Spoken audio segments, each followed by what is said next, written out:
మంచిది ప్రియులారా, దేవుని వాక్యంలోకి వెళ్దాము. ఇంతకుముందు 2వ రాజుల గ్రంథాన్ని మనం చూడగలిగాము. అందులో కొంచెము చదివేటప్పుడు కొంచెం ఇబ్బందికరంగా అయి ఉంటున్నది. ఇప్పుడు కరెంటు వెలుగులోకి మనం వచ్చి ఉంటున్నాము. ఇప్పుడు ఏబు గ్రంథము 2వ అధ్యాయము 11వ వచనాన్ని మనం చూద్దాం. ఏబు గ్రంథము 2వ అధ్యాయము 11వ వచనాన్ని చూద్దాం. మనం నేర్చుకోబోయే అంశము ముగ్గురు అనే అంశం ద్వారా నేర్చుకుంటున్నాము. ఏబు గ్రంథము 2వ అధ్యాయము 11వ వచనాన్ని మనం చూద్దాం. తేమానీయుడైన ఎలిఫాజు, షుహీయుడైన బిలాదు, నయమాతీయుడైన జోఫారు అను ఏబు ముగ్గురు స్నేహితులు అతనికి సంభవించిన ఆపదలన్నిటిని గురించి వినిన వారై అతనితో కలిసి దుఃఖించుటకును అతనిని ఓదార్చుటకును పోవలనని ఆలోచించుకొని తమ తమ స్థలములను విడిచి వచ్చిరి. వారు వచ్చి దూరంగా నిలబడి కన్నులెత్తి చూచినప్పుడు అతన్ని పోల్చలేక తమ వస్త్రములను చింపుకొని ఆకాశపు తట్టు తల మీద ధూళి చల్లుకొని ఎలుగెత్తి ఏడ్చిరి. అతని బాధ అత్యధికముగా నుండెనని గ్రహించి ఎవరినూ అతనితో ఒక్క మాటైనను పలకక రేయి బగలు 7 దినములు అతనితో కూడా నేలన కూర్చుండిరి. రేయి బగలు ఈ ముగ్గురు స్నేహితులు నేల మీద కూర్చున్నటువంటి విషయాన్ని మనకు గుర్తు చేయబడుతూ ఉన్నది. అవును ప్రియమైనటువంటి సహోదరి సహోదరులారా, ముగ్గురు స్నేహితులు మరి రేయం బగలు మరి దేవుని యొక్క దాసుడైనటువంటి ఏబు గారి దగ్గర తాను ఉండడానికి దేవుని యొక్క ప్రణాళికను మరి ఆ ముగ్గురు స్నేహితులు వారి దగ్గరికి వచ్చిన విషయాన్ని మనం చూస్తూ ఉన్నాం. ఆ ముగ్గురు వచ్చి కూడా మరి ఊరికేనే లేక వారు వాళ్ళ బాధను, వాళ్ళ ఆవేదనను మరి ఏడుస్తూ మరి ఉంటూ ఉన్నారు. ఆ ఏడ్చేటటువంటి క్రమంలో వారు తమ వస్త్రములను చింపుకొని 7 రోజులు నేల మీదనే ఉన్నారు అనే విషయాన్ని మనం చూస్తూ ఉన్నాం. ఏబు గారికి మిక్కిలి స్నేహితులైనటువంటి వారు ఈ ముగ్గురు అనేటటువంటి విషయాన్ని మనం చూస్తూ ఉన్నాం. ఈ ముగ్గురు అనేటటువంటి అంశం ద్వారా మనం నేర్చుకుంటున్నాము ఏబు ఇందులో ఎవరు గొప్పవారు, ఎవరు మంచివారు అనే ఆలోచన చేసినప్పుడు దేవుని నీతిని నెరవేర్చినటువంటి మాటను, దేవుని యొక్క పద్ధతిలో నివసించినటువంటి వారు ఎవరు అని అంటే ఏబు గారు అనేటటువంటి విషయాన్ని మనం జ్ఞాపకం చేసుకుంటున్నాం. ఏబు భక్తిపరుడు, నీతిమంతుడిగా ఉంటూ ఉన్నాడు. దేవుని మాటను నెరవేర్చేటటువంటి వారిగా ఉంటూ ఉన్నారు. కాబట్టి ఏబు ఒక్క గొప్పతనము మనకు తెలియపరచబడుతూ ఉన్నది. కాబట్టి అలాగున మన జీవితంలో మనము మాదిరికరంగా ఆ ముగ్గురు స్నేహితులు అంటే ఒక ముగ్గురు స్నేహితులను ఆయన సంపాదించుకున్నాడు. ఆ ముగ్గురు తన గురించి బాధపడ్డారు. ఆ తర్వాత జరిగినటువంటి సందర్భంలో మరి దేవుణ్ణి దూషించమని చెప్పడము అవన్నీ ఆ తర్వాత భాగంలో మనకు ఉంటున్నాయి. కాబట్టి భార్య కూడా అన్నది, నీవు దేవుణ్ణి దూషించి మరణము కమ్ము అని అన్నది. ఏబు గారు అన్నారు, మూర్ఖురాలు మాట్లాడినట్టుగా నువ్వు మాట్లాడకు. మేలు ఉన్నప్పుడు, మేలును దయచేసినప్పుడు ఆనందించి, ఒకవేళ కీడు సంభవించినప్పుడు ఆయనను దూషిద్దామా, ఆయనను వ్యతిరేకిద్దామా అనే తన నిజాయితీ కలిగినటువంటి ఆలోచన. ఆయన ఆర్థికంగా అన్ని విధాలుగా సౌకర్యాలు ఉన్నప్పుడు దేవుని ఏ విధంగా అయితే నమ్మకంగా ఉంటూ ఉన్నాడో, ఆ తర్వాత కూడా ఆయన నమ్మకంగానే ఉన్న విషయాన్ని లేఖనంలో మనకు గుర్తు చేయబడుతున్నది. ఈ ముగ్గురు స్నేహితుల జీవితంలో వారు తన స్నేహితుని కొరకు కన్నీళ్లు కార్చినటువంటి విషయాన్ని దేవుని వాక్యంలో గుర్తు చేస్తూ ఉన్నది. ఈ రోజుల్లో మరి మనకు కూడా ఉన్నటువంటి స్నేహితుల్లో మనం చాలా వరకు మనం ఆలోచన చేయగలిగితే చాలామంది స్నేహితులు మరి అలా ఉన్నారో లేదో నాకు తెలియదు, కానీ చాలామంది కూడా స్నేహితులను తప్పకుండా పలకరించే వారిగా ఉంటారు. ప్రేమించే వారిగా ఉంటారు, ఆపదలో సహాయం చేసేటటువంటి వారిగా కూడా ఉంటారు. అలాంటి వారు చాలామంది భూమి మీద మనం చూస్తూ ఉన్నాం. అలాగునే ఉంటారు అనేటటువంటి విషయాన్ని జ్ఞాపకం చేస్తూ ఉన్నాం. కొన్నిసార్లు మానవులము మరి తప్పిపోవచ్చు, కొన్నిసార్లు దగ్గరికి పోయి చూడలేకపోవచ్చు, కానీ ప్రేమ మాత్రం తప్పకుండా ఉంటుంది.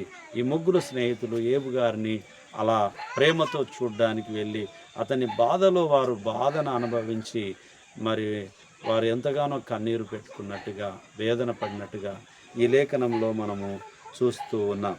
అలాగునే యెహెజ్కేలు గ్రంథంలో 14వ అధ్యాయము 14వ వచనాన్ని మనం చూద్దాం. యెహెజ్కేలు గ్రంథము 14వ అధ్యాయము 14వ వచనం నుంచి కొన్ని వచనాలు మనం చూద్దాం.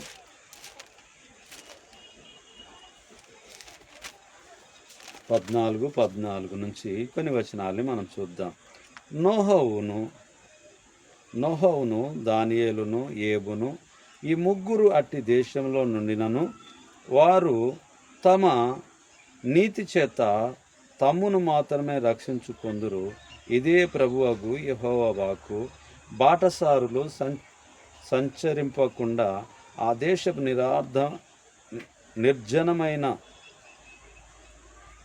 నిర్జనమైన పాడగునట్లు నేను దాని మీదికి దుష్ట మృగములు రప్పించగా ఆ ముగ్గురు దానిలో ఉండినను ఆ దేశము పాడైపోవును. నా జీవము తోడు వారు తమ్మును మాత్రమే రక్షించుకొందురు గాని కుమారులనైనను కుమార్తెలనైనను రక్షింపజాలకొందురు. ఇదే ప్రభువగు యెహోవా వాక్కు. నేను అట్టి దేశం మీదికి యుద్ధము రప్పించి ఖడ్గము పిలిచి నీవు ఈ దేశం నందు సంచరించి మనుషులను పశువులను నిర్మూలన చేయమని ఆజ్ఞ ఇచ్చిన ఎడల ఆ ముగ్గురును దానిలో ఉన్నను. నా జీవము తోడు వారు తమ్మును మాత్రమే రక్షించుకొందురు గాని కుమారులనైనను కుమార్తెలనైనను రక్షింప జాలకొందురు. ఇదే ప్రభువగు యెహోవా వాక్కు.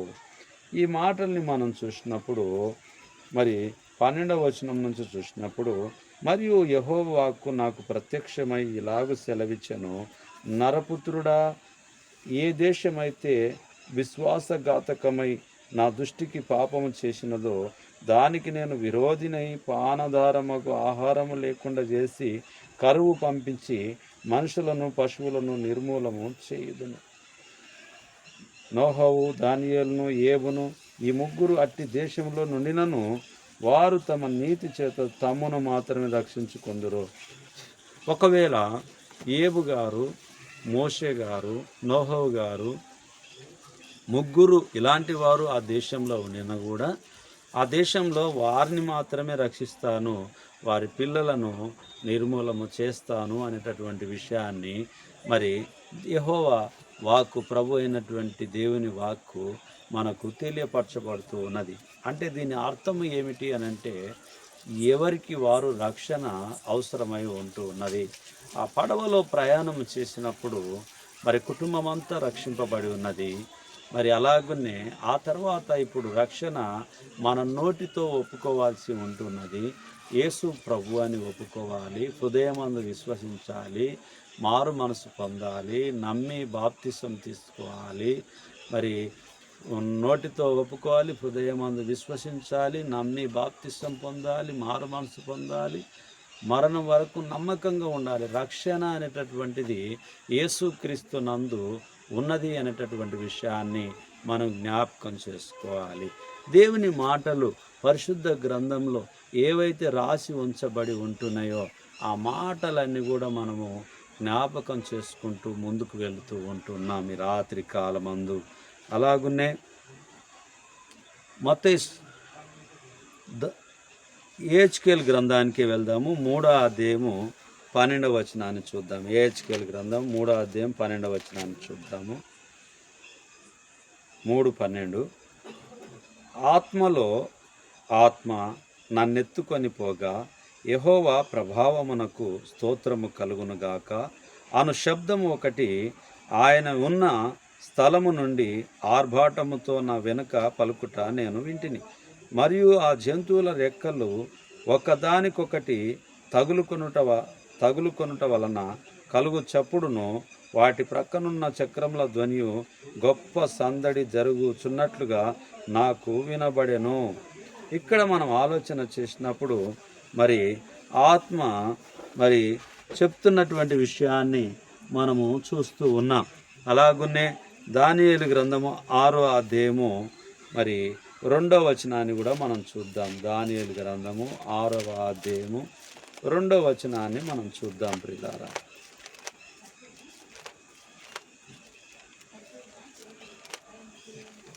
దానియేలు గ్రంథము 6వ అధ్యాయము 2వ వచనం 6:2. వారిపైన ముగ్గురిని ప్రధానులుగా, మొదటి నుంచి చదుదాం.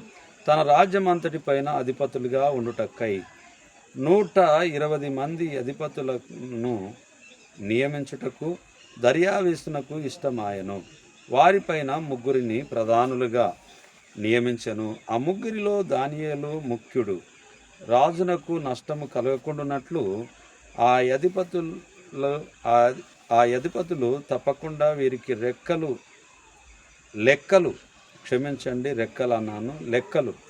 లెక్కలు ఒప్పజెప్పవలనని ఆజ్ఞ ఇచ్చెను. ఈ దానియేలు అతి శ్రేష్టమైన బుద్ధిగలవాడై ప్రధానులలోనూ అధిపతుల్లోనూ ప్రఖ్యాతి నొంది ఉండెను గనక రాజ్యమంతటి మీద అతనిని నియమింపవలనని రాజు ఉద్దేశించెను. ఇక్కడ మరి దానియేలు గారి గురించి మంచి అభిప్రాయం కలిగి ఉన్నది. దానియేలు గారిని ప్రధానిగా ఆయన నిర్ణయించుకోవాలనేటటువంటి ఆలోచన కలిగి ఉన్నది. అంటే దానియేలు జీవితంలో మనం ఆలోచన చేస్తే దానియేలు ఒక నమ్మకాన్ని నిలబెట్టుకున్నటువంటి వారిగా ఉంటూ ఉన్నారనేటటువంటిది దేవుని వాక్యం మనకు గుర్తు చేయబడుతూ ఉన్నది. కాబట్టి దానియేలులాగా చక్కటి ఆలోచన కలిగి మనం ఉండాలి. వారిపైన ముగ్గురిని ప్రధానులుగా, ఈ ముగ్గురు అనే అంశము మనకు తరచుగా లేఖన భాగాల్లో మనకు గుర్తుకొస్తూ ఉంటూ ఉన్నది. కాబట్టి ఈ ముగ్గురు అనే అంశం ద్వారా ఈ రాత్రి కాలమందు దేవుని వాక్యాన్ని మనం ధ్యానించుకుంటూ ఉన్నాం ప్రియులారా. అలాగునే మత్తయి సువార్త 18వ అధ్యాయానికి వెళ్దాము. మత్తయి సువార్త 18వ అధ్యాయము 16వ వచనము మరియు 20వ వచనం వరకు చదువుకుందాం. మత్తయి సువార్త 18వ అధ్యాయము 16 నుంచి చదువుకుందాం ప్రియులారా. 15 నుంచి చదువు. మరియు నీ సహోదరుడు నీ ఎడల తప్పిదము చేసిన ఎడల నీవు పోయి నీవును అతడు ఒంటరిగా నున్నప్పుడు అతనిని గద్దించుము. అతడు నీ మాట వినిన ఎడల నీ సహోదరుని సంపాదించుకుంటివి. అతడు వినని ఎడల 2-3 సాక్షుల నోట ప్రతి మాట స్థిరపరచబడినట్లు నీ ఒకరినిద్దరిని అంటబెట్టుకొని అతని యొద్దకు పొమ్ము. అతడు వారి మాటయు వినని ఎడల ఆ సంగతి సంఘమునకు తెలియజెప్పుము. అతడు సంఘపు మాటయు వినని ఎడల అతనిని నీకు అనినిగా సుంకరిగాను ఎంచుకొనుము. భూమి మీద మీరు ఏటిని బంధింతురో అవి పరలోకమందును బంధింపబడును. భూమి మీద మీరు వేటిని విప్పుదురో అవి పరలోకమందును విప్పబడునని మీతో నిశ్చయంగా చెప్పుచున్నాను. మరియు మీలో 2 తాము వేడుకొను దేనిని గురించైనా భూమి మీద ఏకీభవించిన ఎడల అది పరలోకమందున్న నా తండ్రి వలన వారికి దొరుకునని మీతో చెప్పుచున్నాను. ఏలయనగా 2-3 నా నామమున ఎక్కడ కూడి ఉందరో అక్కడ నేను వారి మధ్యన ఉందునని చెప్పాను. ఈ 2-3 ఆలోచన విషయాన్ని మనం చూసినప్పుడు, 2-3 ఆలోచన మనం చూసినప్పుడు మరి ఎక్కడ 2-3 నా నామముల కూడి ఉంటే వారి మధ్యలో నేనుంటానని చెప్పి దేవుని వాక్యం తెలియపరుస్తుంది. అలాగనే నీ సహోదరుడు ఏమైనా తప్పిపోయి ఉన్న ఎడల ఒకవేళ ఆ తప్పిదమును 2-3 ఎదుటవో అది చెప్పమని చెప్పి, అలా వినకపోతే మళ్ళీ సంఘం దగ్గరికి తీసుకొని వెళ్ళాల్సిందిగా సంఘం పెద్దలకు చెప్పమని చెప్పి తెలియపరచబడి ఉంటున్నది. కాబట్టి ప్రియమైనటువంటి వారులారా, ఎక్కడ ఇద్దరు ముగ్గురు దేవుని నామాల్లో కూడుకుంటారో వారు గొప్ప ఆయన దేవుని మాటలు ఎవరైతే ఏకీభవించి ఉంటారో, దేవుని మాటల గురించి మాట్లాడుకుంటారో, దేవుని గురించి ప్రార్థన చేస్తారో అలాంటి వారిని దేవుడు ఏం చేస్తాడు? వారి ప్రార్థనను ఏకీభవిస్తాడు. ఇద్దరు ముగ్గురు ఎక్కడ కూడి ఉంటే వారి మాటను వారి ప్రార్థనను ఏకీభవిస్తానని చెప్పి దేవుని వాక్యం మనకు తెలియపరచబడుతూ ఉన్నది. కాబట్టి ప్రియమైనటువంటి సహోదరి సహోదరులారా, ఇద్దరు ముగ్గురం మనం కూడి ఉన్నప్పుడు దేవుని చిత్తాన్ని మనం జరిగించేటటువంటి వారిగా, మన ఆత్మీయ స్థితిని బలపరుచుకునేటటువంటి వారిగా, మన ఉద్దేశాలను దేవుని వైపు, దేవుని ఆలోచన వైపు ప్రతిదినము వాక్యము చదవడం ద్వారా, వినడం ద్వారా, గ్రహించడం ద్వారా, ఎంబడించడం ద్వారా, స్తుతించడం ద్వారా, ప్రార్థించడం ద్వారా, మనము అన్వేషించడం ద్వారా దేవునికి దగ్గర అవ్వడానికి నా యొక్క ప్రయాణాన్ని ఈ యొక్క ఆత్మీయ స్థితిలో ముందుకు వెళుతూ ఉంటుండగా మీరందరూ కూడా పరిచర్య నిమిత్తము, ప్రపంచంలో జరుగుతున్న పరిచర్య నిమిత్తము ప్రార్థిస్తున్న వారి కొరకు, పాటలు పాడుతున్నటువంటి వారి కొరకు, వాక్యం బోధిస్తున్నటువంటి వారి కొరకు, సువార్త పనిలో పాలిభాగస్తులు అవుతున్నటువంటి వారి కొరకు, బోధిస్తున్న అందరి కొరకు మనమందరము ఇద్దరు ముగ్గురము కూడి ప్రార్థించేటటువంటి వారిగా మనం ఉంటున్నామనేటటువంటిది దేవుని వాక్యం ద్వారా మనం తెలుసుకుంటున్నాం. చిన్ని ప్రార్థన చేసుకొని వాక్య భాగాన్ని మనము ఈ సెషన్ ముగించుకొని మళ్ళీ ఇంకా కొద్ది భాగం ఉంటున్నది, వాటిని మనం కొనసాగిద్దాం. మహోన్నతుడా, మహాగణుడా, పరిశుద్ధుడా, మీ పరిశుద్ధమైన నామాన్ని బట్టి మీకు వందనాలు చెల్లించుకుంటున్నాం నాయన. ఈ రాత్రి కాలమందు ముగ్గురు అనే అంశం ద్వారా మొట్టమొదట నోహవు కుటుంబాన్ని, అలాగనే మోషే కుటుంబాన్ని, అబ్రహాం గారి కుటుంబాన్ని మేము జ్ఞాపకం చేసుకున్నాం నాయన. రెండవ భాగంలో నాయన మేము కొద్దిగా అది చదివేటటువంటి సందర్భంలో ఆ కరెంటు వెలుతురు వలన కొద్దిగా మేము చదవలేక ఆ సబ్జెక్టును పరిపూర్ణంగా మేము అర్థం చేసుకోలేక ముందుకు దాటి వచ్చి ఉంటున్నాము. ఈ మూడవ వీడియోలోనైనా మీరు కృప చూపించి వెలుగులోకి నడిపించినందుకు మీకు వందనాలు చెల్లిస్తున్నాం. ఇద్దరు ముగ్గురు నా నామంలో కూడి ఉంటే, ఎక్కడ ఇద్దరు ముగ్గురు నా నామంలో కూడి ఉంటే వారి మనవిని నేను వింటానని మీరు సెలవిచ్చినట్టుగా, అవునైనా మత్తయి సువార్తలో మీరు సెలవిచ్చినట్టుగా 18వ అధ్యాయము 16వ వచనం నుంచి మేము చూసినట్టుగా మీరు కృప చూపించి సహాయం చేసినందుకు వందనాలు. మేము ఎక్కడైనా ఇద్దరు ముగ్గురం కూడి ఉన్నప్పుడు మీ ఉన్నతమైన ఆలోచన కలిగి మీ వైపు ప్రార్థించేవారిగా, నైనా స్తుతించేవారిగా, వాక్యం ధ్యానించేవారిగా మమ్మల్ని స్థిరపరచమని, భద్రపరచమని, కాపాడమని ప్రార్థిస్తూ ఉన్నాం. ఏబు స్నేహితులను కూడా మేము చూశాం నాయన.